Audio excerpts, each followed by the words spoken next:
Hello friends, welcome to my channel logical study. आज आपण 2025चा JNM बायोसायन्सचा paper पाहणार आहोत. यामध्ये आपल्याला आले होते MCQमध्ये बघा, कमरेचा सांधा हा रिकाम्या प्रकारचा हलणारा सांधा आहे. नंतर होतं हृदयाला रिकाम्या प्रकारचे स्नायू आहेत. बुबुळाच्या समोरील पारदर्शक थराला रिकामी जागा असे म्हणतात. लाल पेशीचे जीवनमान साधारण रिकामी जागा दिवसांचे असते. आणि लास्ट होता रिकामी जागा हा गुणसूत्रांचा कार्यरत भाग आहे.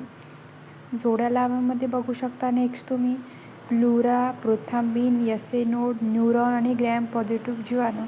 आणि इकडे ब ग्रुपमध्ये होते रक्त गोठण्याचे घटक, स्ट्रेप्टोकोकाय, सिरस मेम्ब्रेन, पेसमेकर, मायलिन आवरण. आणि नंतर तुम्ही बघू शकता चुकीबरोबरमध्ये काय आहे तर ग्रोथ हार्मोनची कमतरता झाल्यास लहान मुलामध्ये डॉर्सिम नावाचा आजार होतो. स्नायूमध्ये लॅक्सिड ॲसिड जमा झाल्याने रक्तवाहिन्या आकुंचन पावतात. मायोमेट्रियम हा गर्भाशयाचा सर्वात जाड थर आहे. रक्तगट AB पॉझिटिव्ह हा एकमेव दाता आहे. ॲड्रेनल ग्रंथी मूत्रपिंडावर स्थिर असते व ती इन्सुलिन स्रवते. टिपालयामध्ये हृदयाची रचना, रक्तातील घटक, रक्ताची कार्य, स्कॅपुला आणि जठर यापैकी तुम्हाला कोणतेही 3 लिहायचे होते. प्रश्न तिसरा, CSF ची कार्य. ब कंठस्थ ग्रंथी स्पष्ट करा. Thyroid Gland. नंतर होतं पचन संस्थेच्या अवयवांची नावे लिहा आणि यकृताचे कार्य स्पष्ट करा. प्रश्न चौथा होता क्रेनियल मज्जातंतूची यादी करा आणि सेरेब्रमची रचना स्पष्ट करा. कानाची आकृती काढून क्रिया स्पष्ट करा. त्वचेची रचना आणि कार्य.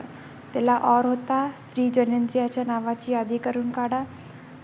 पोर्टल सर्क्युलेशनवर माहिती आणि टाईप्स ऑफ जॉईंट अँड एक त्याचं उदाहरण. पाचवा प्रश्न होता जंतुसंसर्गाची व्याख्या 2 मार्कासाठी. जंतुसंसर्ग पसरवण्याच्या पद्धती 3 मार्कासाठी. सार्वत्रिक खबरदारी 2 मार्कासाठी. कक्षात काम करताना क्रॉस इन्फेक्शन टाळण्यासाठी तुम्ही काय कराल 3 मार्कासाठी. आणि निर्जंतुकीकरण व जंतुरहितने आकारातील फरक 5 मार्कासाठी. तुम्हाला इंग्लिशमधला पाहिजे असेल तर 1 मिनिट.